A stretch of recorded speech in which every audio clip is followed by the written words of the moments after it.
कागद दिसतात या फाईल्समध्ये, कारण या अगोदरच त्यांनी सांगितलं होतं काही महत्त्वाच्या गोष्टींचा भांडाफोड या पत्रकार परिषदेमध्ये करेल आणि त्या अनुषंगानंच तयारी दिसते संजय राऊत यांच्या हातात. काही फाईल्स आहेत ज्यामध्ये अनेक आले सगळे बसले.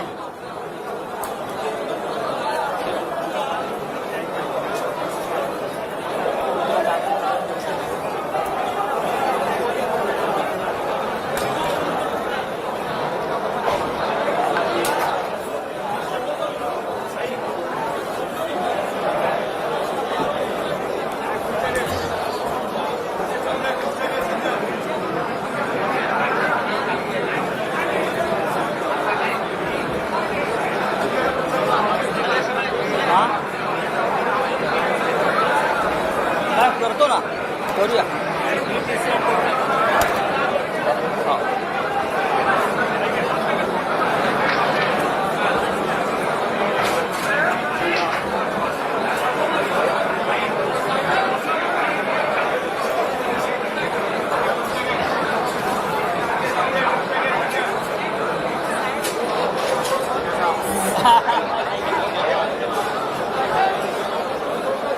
जय महाराष्ट्र.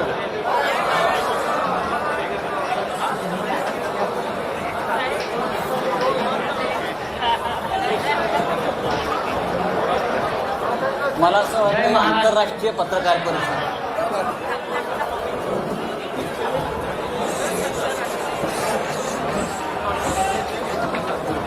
आपल्या मला असं वाटतं आंतरराष्ट्रीय पत्रकार परिषद समस्त पत्रकार बांधवांचं शिवसेना भवनात स्वागत. हिंदू हृदय सम्राट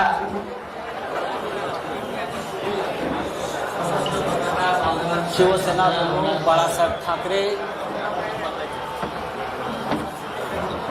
हिंदू हृदय सम्राट यांना वंदन करतो, अभिवादन करतो, त्यांचं स्मरण करतो. कारण या वास्तूला एक महत्व आहे. अनेक लढे शिवसेना प्रमुखांच्या नेतृत्वाखाली आम्ही याच वास्तूतून सुरू केले. कारण या वास्तूला एक महत्व आहे. या वास्तूनं अनेक हल्ले पचवले, अनेक लढे शिवसेना प्रमुखांच्या नुसते हल्ले नाही तर अतिरेकांचा हल्लाही पचवलाय. याच वास्तूच्या खाली बॉम्बस्फोट झालेले आहेत अतिरेक्यांकडून. नुसते हल्ले नाही तर अतिरेक्यांचा हल्लाही माझ्या सोबत शिवसेना प्रमुखांचे आमचे सगळ्यांचे अनेक लढे ज्यांनी शिवसेना प्रमुखांबरोबर वर्षानुवर्ष काम केलं असे सगळे दिवाकर रावते उपस्थित आहेत. खूप दिवसांनी अडसूळ आहेत आमचे. विनायक राऊत, अनिल देसाई, यावास बांदेकर, मुंबईच्या महापौर किशोरीताई पेडणेकर, अरविंद सावंत, हल्ले नाही तर अतिरेकांचा मंत्री उदय सामंत, अनेक संपूर्ण शिवसेना इकडे उपस्थित आहे. याच वास्तूच्या खाली बॉम्बस्फोट झालेले आहेत. मी माननीय उद्धव ठाकरे, माननीय मुख्यमंत्री आणि शिवसेना पक्ष प्रमुख, शिवसेना प्रमुखांचे आमचे सगळ्यांचे सहकारी आहेत. यांना सुद्धा इथूनच नमस्कार करतो. कारण ते सगळे दिवाकर रावते वर्षा बंगल्यावरून आपली पत्रकार परिषद विनायक राऊत, अनिल देसाई, आदेश बांदेकर, आत्ताच फोन होता महापौर किशोरीताई पेडणेकर, माननीय शरद पवार साहेबांचाही फोन होता, मंत्री उदय सामंत, अनेक महाविकास आघाडीतल्या प्रत्येक प्रमुख नेत्यांचा मला आत्ता एक 5-10 मिनिटांपूर्वी फोन होते. सकाळपासून त्यांचे फोन सुरू आहे. मी आणि सगळ्यांनी आजच्या पत्रकार परिषदेला मुख्यमंत्री आणि शिवसेनेला आशीर्वाद दिलेले आहेत. आणि मला एवढंच सांगितलं, आप आगे बढो, पुढे वा. यांना सुद्धा ही लढाईची सुरुवात तुम्ही करा. वर्षा बंगल्यावरून आपली पत्रकार परिषद महाराष्ट्रावर, मराठी माणसावर, त्यांचा आत्ताच फोन होता, सुरू आहे. माननीय शरद पवार साहेबांचाही फोन होता. त्या आक्रमणाविरुद्ध महाविकास आघाडीतल्या प्रत्येक प्रमुख नेत्यांना कोणीतरी रणशिंग फुंकायला हवं होते. सकाळपासून त्यांचे फोन सुरू आहे. त्या आपण या ऐतिहासिक शिवसेना भवनाच्या वाळ्यांनी आजच्या पत्रकार परिषदेला आपल्याला आशीर्वाद दिलेला आहे. बाळासाहेबांनी आम्हाला एक मंत्र दिला, पुढे आणि तो आयुष्यभराचा मंत्र आहे. ही लढाईची सुरुवात तुम्ही ते नेहमी सांगायचे आम्हाला, तू काही पाप केलं नसशील, तुम्ही काही गुन्हा केला नसेल, तुझं मन साफ आहे तर कुणाच्या बापाला घाबरू नका. आणि आज उद्धव ठाकरे सुद्धा आपले पक्षप्रमुख याच पद्धतीनं ही शिवसेना पुढे घेऊन जात आहे. आजची पत्रकार परिषद घेण्याचं प्रयोजन यासाठीच आहे की आम्हाला संदेश द्यायचा आहे की महाराष्ट्र गांडूची अवलाद नाही.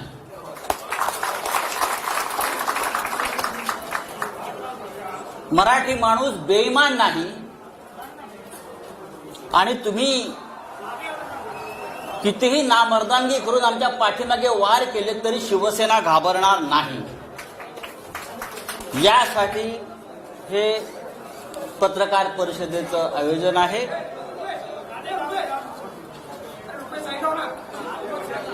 गेल्या काही दिवसापासून आपण पाहताय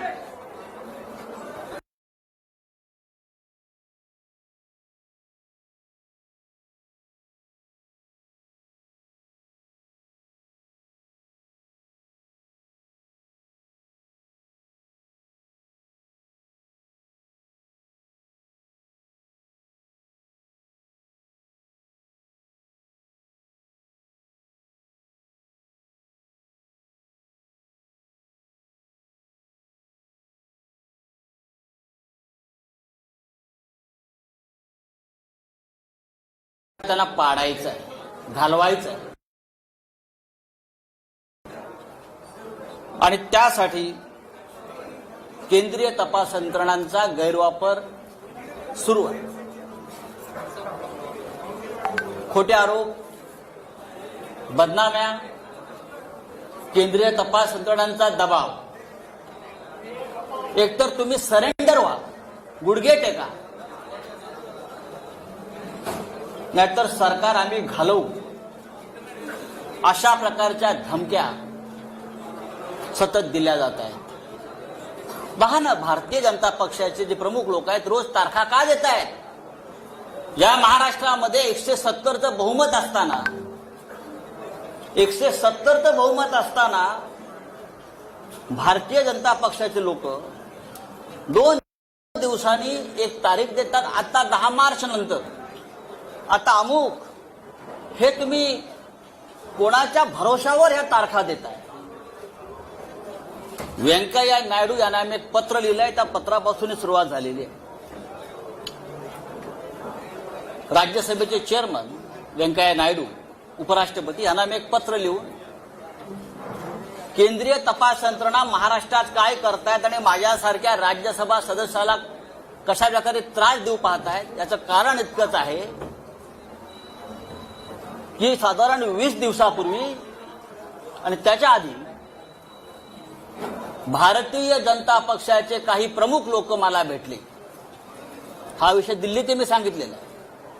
भारतीय जनता पक्षाचे काही प्रमुख लोक मला भेटले, ज्यांना मी ओळखतो. 3 वेळा मला ते भेटले आणि त्यांनी मला वारंवार हे सांगण्याचा प्रयत्न केला की तुम्ही या सरकारच्या प्रवाहातून बाहेर पडा. कोणत्याही परिस्थितीमध्ये आम्हाला हे सरकार घालवायचं आहे. आमची संपूर्ण तयारी झालेली आहे. एकतर आम्ही इतर राष्ट्रपती राजवट आणू, नाहीतर काही आमदार आम्हाला आमच्या हाताशी लागतायत, त्यांना तोडून आम्ही हे सरकार बनवू. तुम्ही मध्ये पडू नका. तुम्ही आम्हाला मदत करा आमचं सरकार येण्यासाठी. मी म्हटले, कसं काय शक्य आहे? 170 आमदारांचं बहुमत तुम्ही कसं काय उद्ध्वस्त करू शकता, पायदळी तुडवू शकता? या लोकभावना. ह्याच्यावर त्यांनी मला सांगितलं, जर तुम्ही काही लोकांनी आम्हाला मदत केली नाही तर तुम्हाला केंद्रीय तपास यंत्रणा तुम्हाला टाईट करतील. हा शब्द आहे, टाईट करतील आणि फिक्स करतील. मी आता त्यांची नावं घेत नाही, पण मी भविष्यात घेईन. आणि त्या संदर्भात दिल्लीतून सगळी सिद्धता झालेली आहे, तुमच्या लोकांना टाईट करण्याचं, फिक्स करण्याचं. आणि तुम्हाला नंतर पश्चाताप होईल की तुम्ही आम्हाला का मदत केली नाही. मी म्हटलं, काय हरकत नाही. तुम्ही काही करू शकता, पण महाराष्ट्राच्या सरकारला किंवा ठाकरे सरकारला नख लागेल असं कोणतेही कृत्य आमच्या सरकारकडून होणार नाही. त्यांनी मला असंही सांगितलं, तुम्ही पाहिलं असेल की सध्या पवार कुटुंबांवर धाडी पडतायत. सध्या त्याच काळात सध्या पवार कुटुंबावर धाडी पडतायत आणि ते सुद्धा प्रकरण सोपं नाही. आम्ही त्यांना सुद्धा टाईट करतो. शरद पवार आणि मी नंतर माहिती घेतली तर त्याच दरम्यान एक दिवसाच्या आड दुसऱ्या दिवसापासून पवार साहेबांच्या म्हणजे पवार कुटुंबियांच्या घरावर सातत्यानं धाडी पडू लागल्या. ईडीचे लोक हे त्यांच्या घरात, त्यांच्या मुलींच्या घरात, बहिणींच्या घरामध्ये 8-8 दिवस जाऊन ठाण बांधून बसले, बाहेर पडायला तयार नव्हते. आणि तिथे सुद्धा ह्याच प्रकारच्या धमक्या त्यांना दिल्या जात होत्या. मी जेव्हा त्यांना नाही सांगितलं की तुम्ही या भानगडीत पडू नका, आम्ही प्रतिकार करू, सरकार पाडण्याचा प्रयत्न झाला तर महाराष्ट्रामध्ये ठिणगी पडेल, तेव्हा त्यांनी मला असं सांगतात ते की काही होणार नाही, आम्ही केंद्रीय पोलीस बल आणून सगळ्यांना थंड करू. ईडी तर आहेच, केंद्रीय तपास यंत्रणा आहेच. आणि तिसऱ्या दिवशी ताबडतोब माझ्यावर आणि माझ्या आसपासच्या लोकांवर ईडीच्या धाडी पडायला सुरुवात झाली. तिसऱ्या दिवशी अत्यंत वाईट पद्धतीने पहाटे 4 वाजता, पहाटे 3 वाजता आणि त्याच्या आधी धाड पडण्याआधी तो मुलुंडचा जो दलाल आहे तो पत्रकार परिषद घेतो आणि सांगतो की आता संजय राऊतांना अटक होणार आहे, आता ईडीचे लोक त्यांच्या घरी पोहोचणार आहेत, या माणसाच्या घरी पोहोचणार आहेत. हा काय प्रकार? तुमचं सरकार महाराष्ट्रात आलं नाही याचा तुम्ही सूड अशा प्रकारे केंद्रीय तपास यंत्रणांचा, सीबीआयचा, ईडीचा गैरवापर करून आम्हाला त्रास देता आणि तुम्हाला असं वाटतं की आम्ही झुकू? बाळासाहेब ठाकरेंनी आम्हाला शिकवलं नाही गुडघे टेकायचं, अजिबात. हे शक्य नाही. तुम्ही काही करा, हे सरकार पडणार नाही. मी वारंवार त्यांना सांगत राहिलो आणि जेव्हा जेव्हा मी त्यांना सांगत आलो त्या दिवशी माझ्या नातेवाईकांच्या, माझ्या मित्रांच्या घरावर रेड पडत गेले. म्हणजे मला फ्रेम करण्यासाठी त्यांनी माझ्या आजूबाजूच्या लोकांना फ्रेम करण्याचा प्रयत्न केला. खोटी प्रकरण आहेत सगळी. जे आरोप माझ्यावर झालेले आहेत त्यातलं एकही प्रकरण खरं नाही. कोणत्याही प्रकरणात, कोणत्याही धंद्यात अशा प्रकारच्या मुळात मराठी माणसानं धंदा करू नये असं यांना वाटतं, म्हणून ते आपल्याला टाईट करतात. माझी मुलं असतील, माझे नातेवाईक असतील, माझा मित्र परिवार असेल, प्रत्येकाला बदनाम करायचं, खोट्या नावाने फोन करायचं. आत्ता तुमच्याकडे ईडी पोहोचत आहे, मुलांना फोन करायचा, उद्या सकाळी 4 वाजता ईडी आणि सीबीआय तुमच्या घरी येत आहे, उद्या सकाळी तुमच्या वडिलांना अटक करून घेऊन जातील. इतकं निर्घृण पद्धतीनं राजकारण या महाराष्ट्रामध्ये कधी झालं नव्हतं. हे भारतीय जनता पक्षानं नालायकपणा सुरू केला या महाराष्ट्रामध्ये. गेल्या काही वर्षापासून आपण पाहत्या, वर्षभरापासून शिवसेना आणि उद्धव ठाकरे यांच्यावरती हल्ले सुरू आहेत. खोटे काय? एक एक प्रकरण मी तुम्हाला आता सांगतो सत्य काय. आतापर्यंत शिवसेनेकडून आपण कधी उत्तर दिलं नव्हतं. आता उद्धवजींनी मला सांगितलंय आधी लोकांसमोर वस्तुस्थिती येऊ द्या, सत्य येऊ द्या आणि मग आपण बघू काय करायचं. खरं म्हणजे ही आजची पत्रकार परिषद ही ईडीच्या कार्यालयासमोर घेण्याची आमची योजना होती, पण नंतर आमची चर्चा झाली की सुरुवात इथून करू आणि अंत तिकडे करू. पाहू महाराष्ट्रात कोण राहताय ते, तुम्ही राहताय की आम्ही राहतो. हा महाराष्ट्र आमच्या बापाचा आहे. हे बाहेरचे लोक येऊन आमच्यावरती दादागिरी करणार, आमच्या घरात घुसणार, आमच्या बायका मुलींकडे बघणार, हा, आणि भाजपवाले टाळ्या वाजवणार. हा निर्लज्जपणाचा कळस आहे. छत्रपती शिवाजी महाराजांच्या राज्यामध्ये, बाळासाहेब ठाकरेंच्या राज्यामध्ये कधी असं घडलं नव्हतं. या राज्यात अनेकांनी राज्य केलेलं आहे, पण ह्या पद्धतीनं कधी राजकारण केलं नव्हतं. उद्धव ठाकरे आणि परिवाराचे रोज काहीतरी एक प्रकरण काढत असतात. काय तथ्य आहे त्यात? आतापर्यंत कोणी त्यांच्याकडनं सांगायला आलं नाही समोर, पण मी तुम्हाला सांगतो.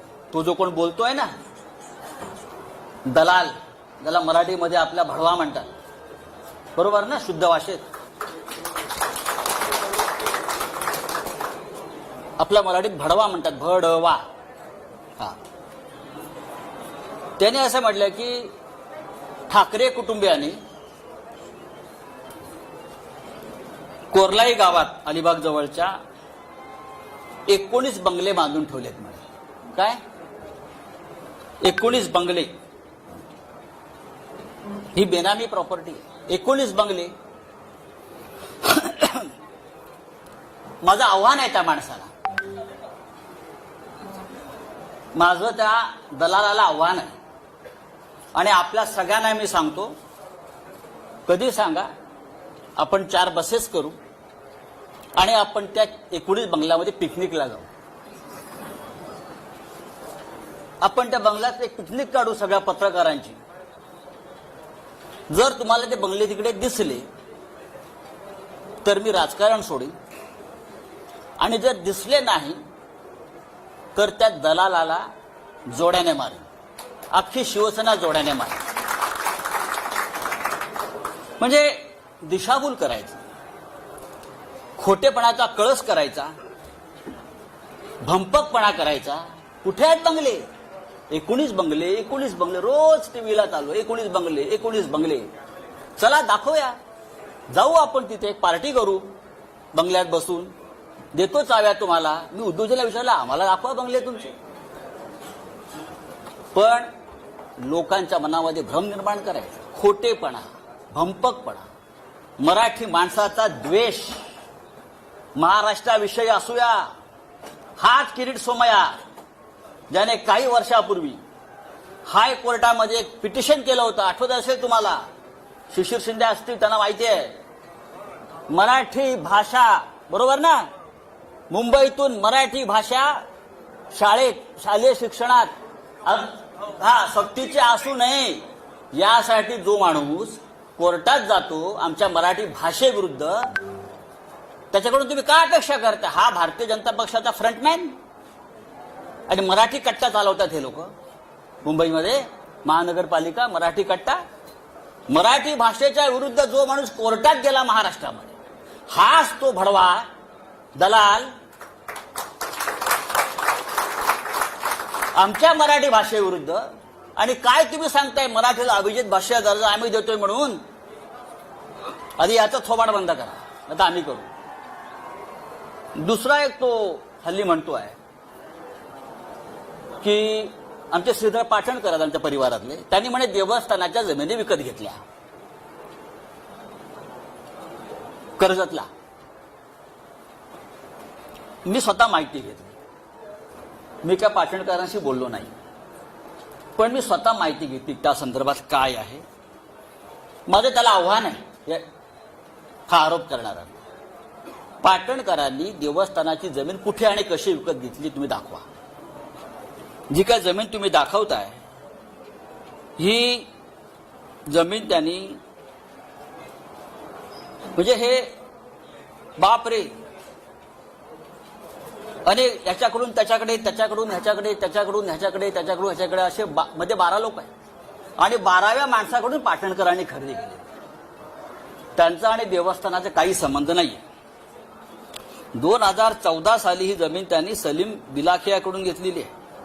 बिलाखियाने अविनाश कडूकडून घेतलेली आहे. अविनाश कडूने अर्जुन गुरवकडून घेतलेली आहे. अर्जुन गुरवने विठ्ठल गुरवकडून घेतलेली आहे.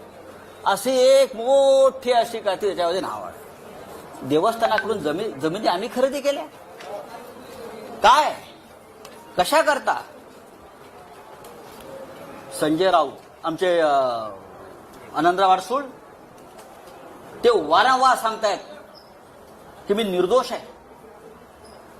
माझ्यावरती खोटे आरोप आणि हे फ्रेम केलेले आहेत, तरी त्यांच्या विरोधामध्ये बोलत राहायचं, त्यांची बदनामी करत राहायचं.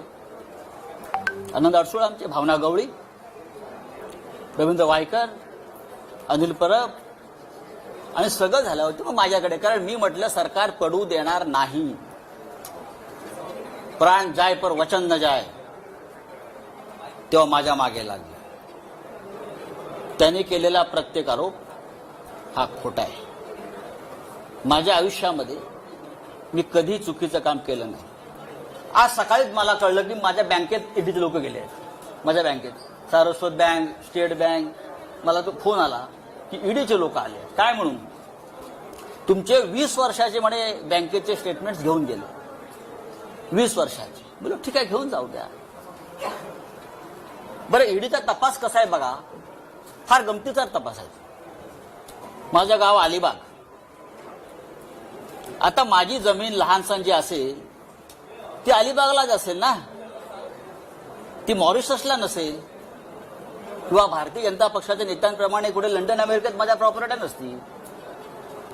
50 गुंठे जमिनीचा तपास ईडी करताय. किती? 50 गुंठे जमिनीसाठी ईडीच्या लोकांनी गेल्या 15 दिवसापासून त्या गावातल्या, किहीम गावातल्या आणि इकडल्या मुंबईतल्या त्यांच्या नातेवाईकांना, म्हणजे कोणाची 2 गुंठे जमीन, कोणाची 1.5 गुंठे जमीन, अशा आम्ही पूर्वी घेतलेल्या जमिनी मिळून 50-55 गुंठे, टोटल 30-40 लाखाच्या पुढे व्यवहार नसेल. पहाटे 4 वाजता घरात घुसायचं, त्या गरीब लोकांना उचलायचं आणि ईडीच्या कार्यालयामध्ये आणून बसवायचं आणि धमक्या द्यायच्या, तुला जेलमध्ये टाकेल. तू संजय राऊतांच्या विरुद्ध लिहून दे की तुला त्याने किती कॅश दिली. गरीब लोक आहेत, घाबरतात. त्यातले काही लोकांचे आई वडिलांकडून घेतलेले आहेत, ते मरून गेलेले आहेत. बरं का, 12-12, 14-14 तास बेकायदेशीरपणे त्यांना डांबून ठेवण्यात आलं. कोणत्या कायद्यानं? कोणता तपास आपण करताय? 55 गुंठे जमिनीचा तपास ईडी करताय. किती मोठं काम आहे ईडी समोर.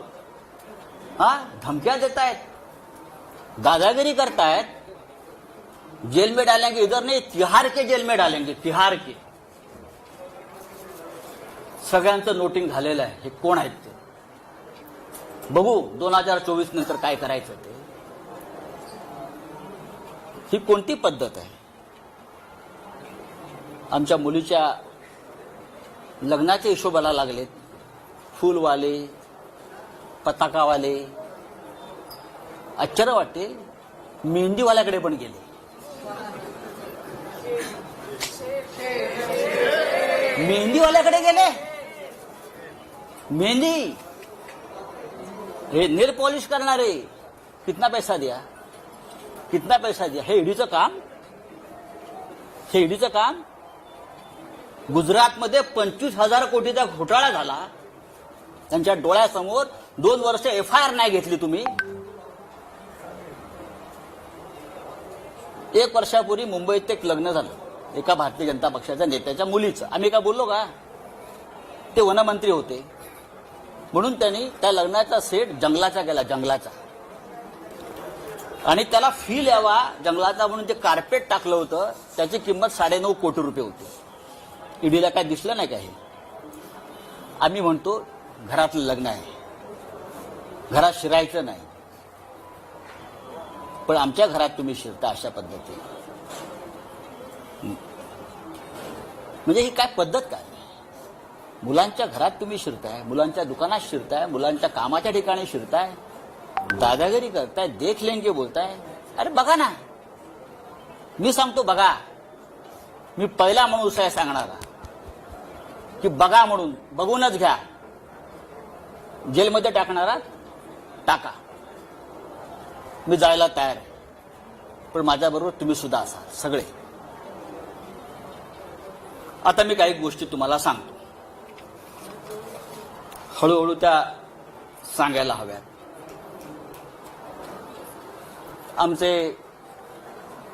मला कोणतरी म्हटलं की तुम्ही जिथे कपडे शिवले तिथे पण डेडीवाला गेले होते म्हणजे लग्नाचे कपडे शिवले. मुलुंडला टेलर आहे आमचा एक, तिथे गेले होते, किती कपडे शिवले म्हटलं. म्हणजे ईडी हा काय प्रकार आहे हे तुम्हाला कळलं पाहिजे म्हणून तुम्हाला मी सांगतो. मैंने जहां कपड़ा सिलाया ना मुलुंड में, वो टेलर के पास भी ईडी के लोग गए थे. क्या क्या सिलाया, कितना बिल दिया, कितने सूट सिलाया. अब सिर्फ जूते वाले के पास जाना बाकी है. हाँ, जाने दो कहा जाना चाहिए, लेकिन टक्कर शिवसेना से आप ध्यान में रखिए.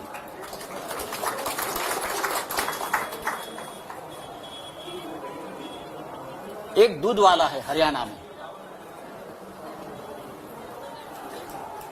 एक दूध वाला है, मिल्क मैन.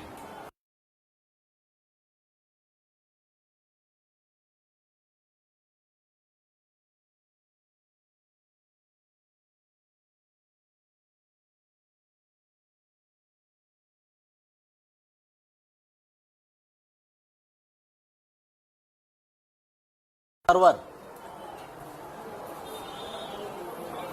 मैं पूछना चाहता हूं ईडी से, क्या आप ये नरवर को पहचानते हो? सिर्फ 5 साल में एक दूध वाला 7,000 करोड़ का मालिक कैसे बन गया? किसका पैसा है?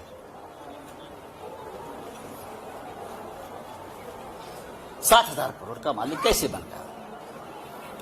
जब से महाराष्ट्र में बीजेपी की सरकार आ गई तब से उसका महाराष्ट्र में आना जाना शुरू हो गया.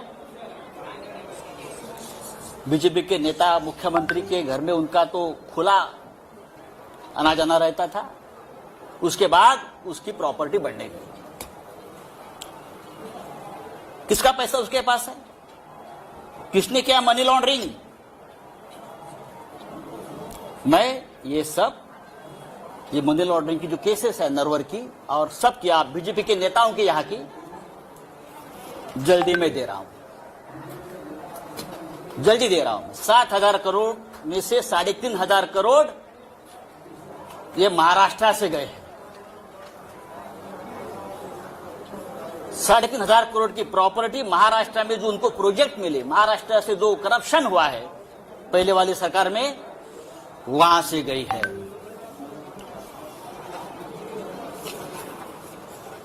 महाराष्ट्र में सबसे बड़ा घोटाला जो है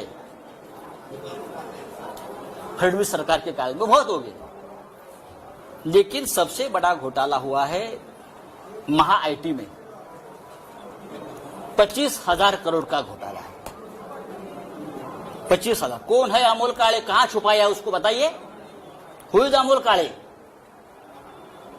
हु इज विजय ढवंगाळे? सबके अकाउंट्स, सबके लिंक्स, सबके मनी ट्रांजैक्शंस, सबके किसके साथ जुड़े हैं, बिना टेंडर किसको कॉन्ट्रैक्ट मिले हैं, पैसा कहां कहां गया है.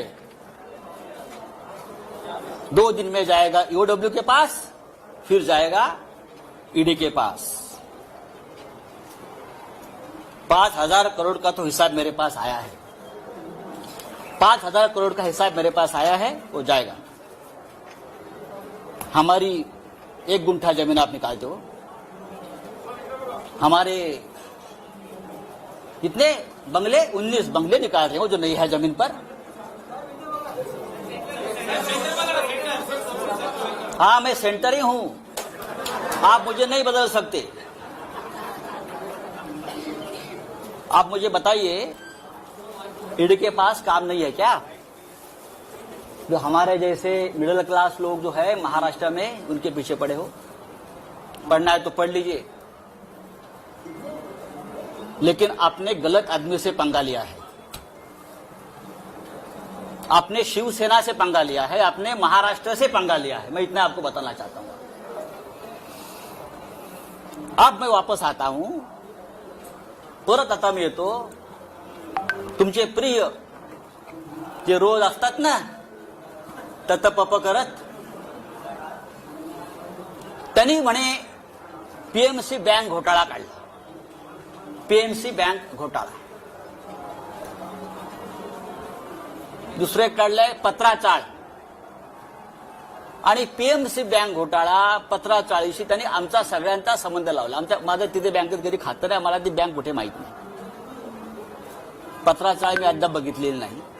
ठीक आहे, माझ्या आसपासचे मित्रपरिवार त्या व्यवसायात कुठे असतील मला माहित नाही, असू शकतात माझे. आणि मी कधीही ज्यांची नावं घेतली आहेत ते सगळे माझे मित्र आहेत. मी कधी टाळणार नाही, मी पळपुटा नाही.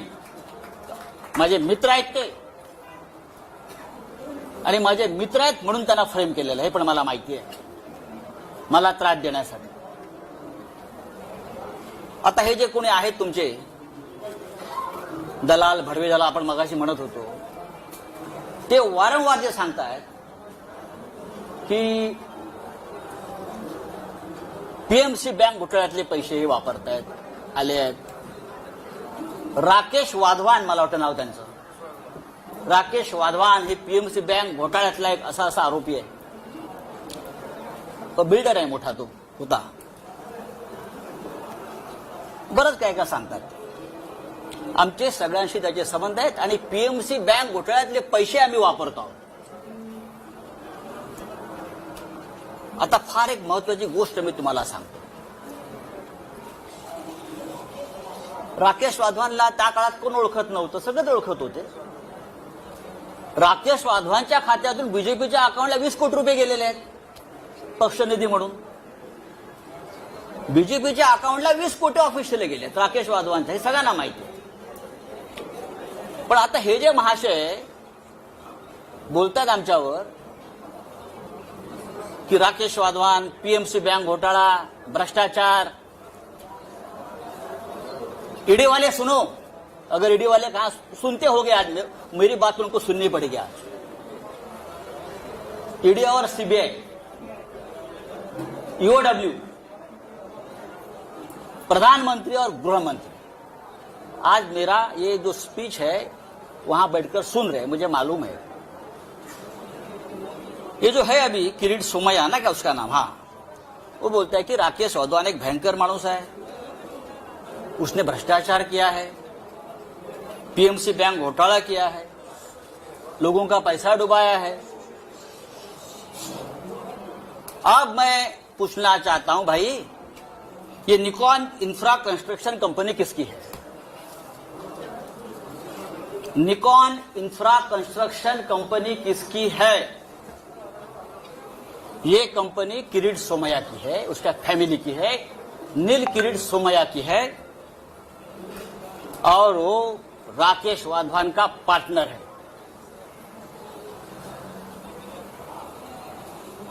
निकॉन इन्फ्रासाठी पीएमसी बँक घोटाळ्यातल्या पैशाची गुंतवणूक करून हजारो कोटी रुपयाचा प्रकल्प त्याने मौजे गोखिवरे तालुका वसईत उभारलेला आहे. हे मी पुराव्यासह सांगतोय. पीएमसी बँक घोटाळ्याचा मास्टर माइंड एचडीआयएलचा राकेश वाधवानशी यांचा थेट आर्थिक संबंध आहे. पीएमसी बँक घोटाळ्यातल्या प्रकरणात ब्लॅकमेल केलं यांनी आणि वाधवानकडून कोट्यावधी रुपयाची जमीन, यांनी आपला एक फ्रंटमॅन आहे लाडानी म्हणून त्याच्या नावावर घेतली, आणि प्लस कॅश पण घेतली यांनी. ही कॅश 80 ते 100 कोटीच्या घरात पीएमसी बँक घोटाळ्यात ब्लॅकमेल करून, आणि जमीन घेतली आपल्या फ्रंटमॅन लाडानी, त्याचं नाव सांगतो मी तुम्हाला पूर्ण. लाडानीच्या नावावर त्यांनी ती घेतलेली आहे जमीन पूर्ण वसई, आणि गोखिवरे वसई येथे ही 400 कोटी रुपयाची जमीन फक्त 4.5 कोटी रुपयाला घेतली. अशा 2 जमिनी त्याने घेतलेल्या आहेत. एक जमीन 7 कोटीला घेतली, आणि त्या जमिनीवर जी कंपनी आहे, या कंपनीचा डायरेक्टर नील किरीट सोमैया निकॉन फेज 1 आणि निकॉन फेज 2 हे हजारो कोटीचे प्रकल्प उभारले जातात. हा सगळा पीएमसी बँकेतला पैसा. एन्व्हायरमेंट क्लिअरन्स नाही, एन्व्हायरमेंट क्लिअरन्स नाही, अनेक नियमांचं पायमल्ली केलेली आहे. राष्ट्रीय हरित लवादानं जर आता ऍक्शन घेतली तर त्याला 200 कोटी रुपयाचा दंड होईल. माझं आदित्य ठाकरे पर्यावरण मंत्री यांना आवाहन आहे, ताबडतोब यात लक्ष घाला आणि या प्रोजेक्टच्या संपूर्ण परवाने रद्द करा आधी. आणि ईओडब्ल्यूनं पीएमसी बँक घोटाळ्यामध्ये किरीट आणि नील सोमयाला ताबडतोब अटक करा. पीएमसी बँक घोटाळ्याच्या आधी किरीट सोमयाच्या अनेक जवळच्या लोकांनी बँकेतून पैसे काढून घेतले. मी तुम्हाला नंतर ती यादी देणार आहे. म्हणजे याला घोटाळा होतोय माहिती आहे. मुळात पीएमसी बँक घोटाळ्यातल्या या माणसानं किरीट सोमयाच्या माणसाला जमीन का विकली 2015 साली? तेव्हा घोटाळा सुरू होता ना. हा भ्रष्टाचाराविरुद्ध लढणारा माणूस स्वतः हा आम्हाला अक्कल शिकवतोय, आम्हाला ज्ञान देतोय. हे एक लक्षात घ्या. हे सगळं एका बाजूला भ्रष्टाचारावरती भजन करायचं, दुसऱ्या बाजूला महाराष्ट्र लुटायचा, मुंबई लुटायची, आमच्यावरती आरोप करायचे मुंबई महानगरपालिकेपासून सर्वत्र, आणि आपले भ्रष्टाचार लपवायचे. हा किरीट सोमय्या हा भारतीय जनता पक्षाचा सध्या मुंबईतला चेहरा आहे. लक्षात घ्या. हे जे आहे देवेंद्र रजनीकांत लधानी त्याचं नाव आहे. He the front man of Kirit Somaiya. आणि त्याने राकेश वाधवांशी व्यवहार केलेला आहे मोठ्या प्रमाणात, कोट्यावधी रुपयाचा. ते सगळे पैसे पीएमसी बँक घोटाळ्यातले आहेत. ते सगळे पैसे, ते व्यवहार हे त्या बँकेसंदर्भातलेच आहेत आणि पत्राचाळीतल्या संदर्भातले पैसे सुद्धा याच्यामध्ये गेलेले आहेत. याची संपूर्ण चौकशी महाराष्ट्राच्या मुख्यमंत्र्यांनी करावी. यांचं माझं बोलणं झालेलं आहे. हे फक्त मी 5% सांगितलं आहे, कारण बाकी सगळे पेपर्स आज जातील. दुसरी गंमत तुम्हाला सांगतो. पीएमसी बँक घोटाळ्याचा तपास ईडी करताय. हे सगळे कागद ईडीकडे मी 3 वेळा पाठवलेले आहेत. हे सगळे पेपर्स, ऑल डॉक्युमेंट्स भ्रष्टाचाराच्या या किरीट सोमय्याच्या गेल्या 3 महिन्यामध्ये मी किमान 3 वेळा ईडी कार्यालयात पाठवलेले आहेत. तुम्ही 1 गुंठे 2 गुंठेवाल्यांना बोलवता आणि मी बघितलंय हा किरीट सोमय्या आतमध्ये बसून ईडीच्या कार्यालयामध्ये दही आणि खिचडी खात असतो रोज. त्याच्या बापाचं राज्य आहे का इथे? तुम्ही आमच्या मराठी लोकांना बोलवणार, तुम्ही आमच्या मंत्र्यांना बोलवणार, तुम्ही आमच्या आमदार खासदारांना बोलवणार. और ये जो लोग हैं, ईडी का करप्शन इस हद तक है कि ये सब लोग ईडी के वसूली एजेंट बन गए. और मैं ये बहुत दावे के साथ कहता हूं. अब और एक मैं आपको बहुत इंटरेस्टिंग और मजे की बात बताने चाहता हूं. ईडी वाले सुनो और हिम्मत है तो मेरे घर पर आइए. मैंने पहले भी इस मंच से कहा था मैं नंगा आदमी हूं, मैं शिव सैनिक हूं. आप कितना भी मेरे बारे में गलत कर लीजिए, कितनी भी फ्रेम कर लीजिए, आई विल फाइट. मैं ईडी वाले से पूछता हूं कि जितेंद्र चंद्रलाल नवलानी कौन है? नाम लिख लीजिए.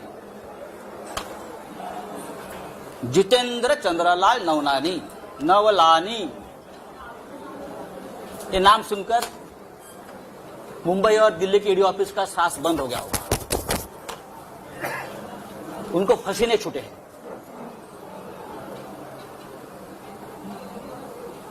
चार महीने से मुंबई के जो बिल्डर्स है बड़े बड़े, उनसे वसूली चल रही है ईडी के नाम पर. मुंबई के 70 बिल्डर, प्रतिष्ठित बिल्डर, उनसे ईडी के नाम पर जो वसूली हो रही है उसको ईडी को भी पता है, कुछ अधिकारियों को पता है. ये कौन है, ये किसके लोग हैं, सब डेटा मेरे पास है. और मैं सबसे पहले प्रधानमंत्री मोदी जी को इस बारे में, जैसे वेंकैया जी को लिखा है, मैं मोदी जी को लिखूंगा, मैं अमित शाह जी को लिखूंगा. बाद में जानकारी यही जगह से आपको दूंगा. जितेंद्र नवलानी फरीद शमा, रोमी और फिरोज शमा, ये 4 किसके एजेंट हैं? मुंबई के 60 बिल्डरों से लोगों ने लगभग 300 करोड़ रुपए जमा किए हैं। कहां हो गया उसका मनी लॉन्ड्रिंग? मैं आपको बता दूंगा जल्दी। उसमें कितने ईडी के अफसर शामिल हैं, कहां बैठते हैं, कहां खाते हैं, कहां पीते हैं और क्या अय्याशी करते हैं, ये मैं देश को बताऊंगा। चाहे आप मुझे गोली मारो, आप मुझे जेल में डालो, आप कुछ भी करें, मैं आपसे डरने वाला नहीं हूं। आप करिए, आपको जो करना है करिए। अब जो बात मैंने आपसे कही है, कि आप बात समझ लीजिए, महाराष्ट्र को बदनाम करना की एक बहुत बड़ा साजिश है। महाराष्ट्र, बंगाल और झारखंड, ये 3 राज्यों की सरकार गिराने की साजिश चल रही है और ईडी और सीबीआई का हथियार बना रहे हैं। हमारे जैसे लोग जो पार्टी के लिए अपनी जान देने को तैयार है, हमारे जैसे लोग, हम सबको तकलीफ देंगे, धमकाएंगे, डराएंगे। लेकिन भाई, आपने हमारा डीएनए अभी तक देखा नहीं है क्या है। ऐसी कोई जेल बनी नहीं है कि मुझे 2 साल तक जेल में रखे। हमने बहुत देखा है जिंदगी। आइए, अरे बच्चों को धमकाते हैं लोग, ईडी वाले छोटे छोटे बच्चों को धमकाते हैं। 80 साल के एक बुढ़े को पकड़ कर लेके गए अलीबाग से, 80 ईयर्स ओल्ड हार्ट पेशेंट, वो रो रहा था कि मुझे अब याद नहीं है भाई, इतने साल का एक ट्रांजैक्शन है, मुझे कैसे याद होगा? 2-4 लाख का ट्रांजैक्शन है। तू यहां ही मरेगा, तू घर में नहीं जाएगा। इस प्रकार से ईडी के अधिकारी ने उसको धमकाया। अमित शाह, मोदी जी से मेरा ये निवेदन है, क्या यही आपकी डेमोक्रेसी है? आप इमरजेंसी के बारे में बड़े बड़े भाषण देते हो, आक्रोश करते हो, और ये आपकी एजेंसी। अरे हमसे लड़ो ना। जिस दिन मेरे रिलेटिव्स के ऊपर, मेरे दोस्तों के ऊपर रेड्स हो रही थी और इनोसेंट लोगों को पकड़कर लेके जा रहे थे, उस रात को मैंने अमित शाह जी को फोन किया था। मैंने कहा कि अमित शाह जी, मैं आपका बहुत रिस्पेक्ट करता हूं, आप बड़े नेता है, देश के गृह मंत्री है, लेकिन ये जो चल रहा है ये ठीक नहीं है। अगर आपकी मुझसे दुश्मनी है तो आप मुझे अरेस्ट करिए, मैं तैयार हूं। आप मुझे टॉर्चर कीजिए, लेकिन आप मेरे नजदीकी, मेरे दोस्त, मेरे रिलेटिव्स, मेरे बच्चे, आप उनको क्यों टॉर्चर कर रहे हो आपकी एजेंसी? मैंने कहा उनको, और भी मैंने लोगों से बात की। ये शिवसेना भवन है, बाला साहब ठाकरे जी से हमने हमेशा प्रेरणा ली है। ये महाराष्ट्र है, ये छत्रपति शिवाजी का महाराष्ट्र है। मैं इतना ही कहूंगा, आप करिए कुछ भी, हम झुकेंगे नहीं, हम डरेंगे नहीं, हम झुकेंगे नहीं, लेकिन आपको झुकाएंगे हम।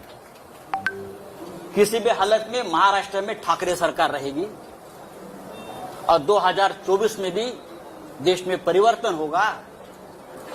तभी डराने वाले, धमकाने वाले कहां होंगे, इतना मैं कहूंगा। जो मुझे बात कहनी थी मैंने कह दी है। मुझे लगता है नो क्वेश्चन आंसर्स, ये काफी है। और ये बात अब तक, ये कहानी पूरी नहीं हुई है, ये ट्रेलर है। आने वाले समय में कुछ वीडियो, कुछ क्लिप्स और डॉक्यूमेंट्स लेकर मैं सामने आ जाऊंगा। मैं देखता हूं कौन क्या करता है। आप दिल्ली में, कुछ लोग गए, दिल्ली में जाओ, नहीं तो जो बाइडेन के पास जाओ, मुझे कोई फर्क नहीं पड़ता है। मैं शिवसैनिक हूं, मेरी जिंदगी संघर्ष में गई है, लड़ाई में गई है। बाला साहब ठाकरे जी का मुझे हमेशा आशीर्वाद मिला है हम सबको। हम हारने वाले नहीं है। जय हिंद, जय महाराष्ट्र।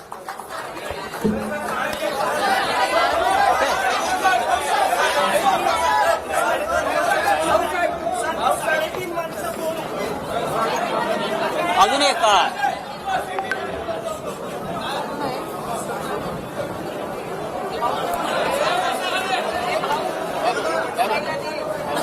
और हाँ हेलो हेलो मैंने आवाज नहीं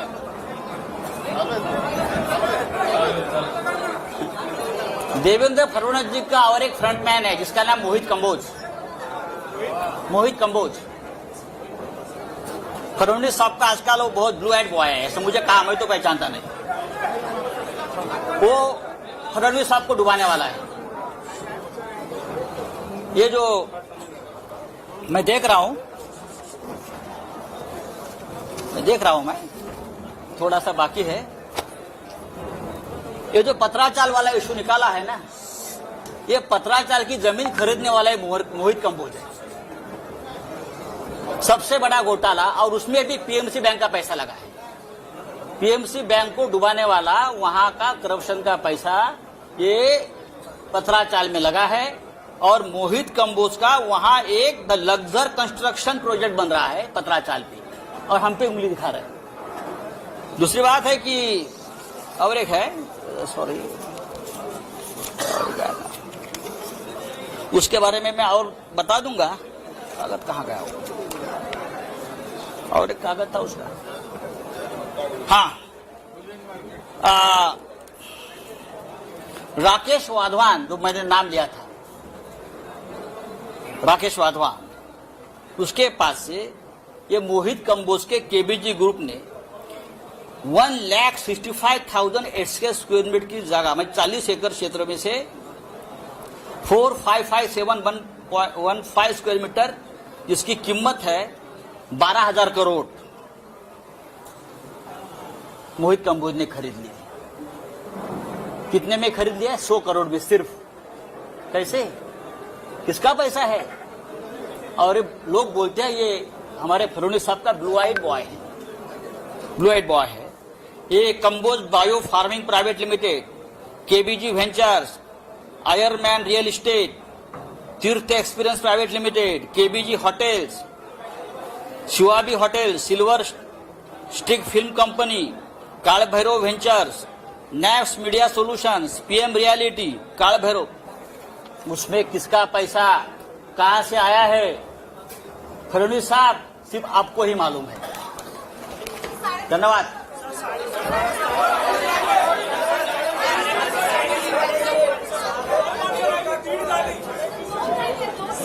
उद्यापासून तुम्हाला कळेल, जैसे जैसे कोई आधा है, कोई पाव है, कोई चाराने वाला है, जैसे जैसे अंदर जाएंगे वैसे वैसे आपको पता चलेगा। चलिए, धन्यवाद। ठीक झालं का? हाँ? हाँ? या बाजूने बाहेर पडू.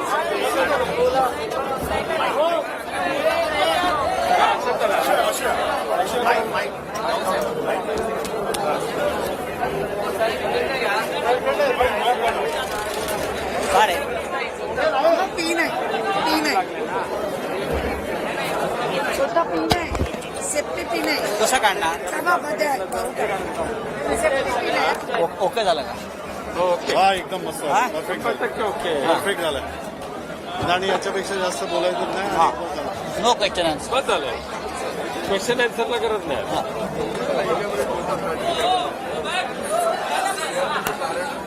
या इकडे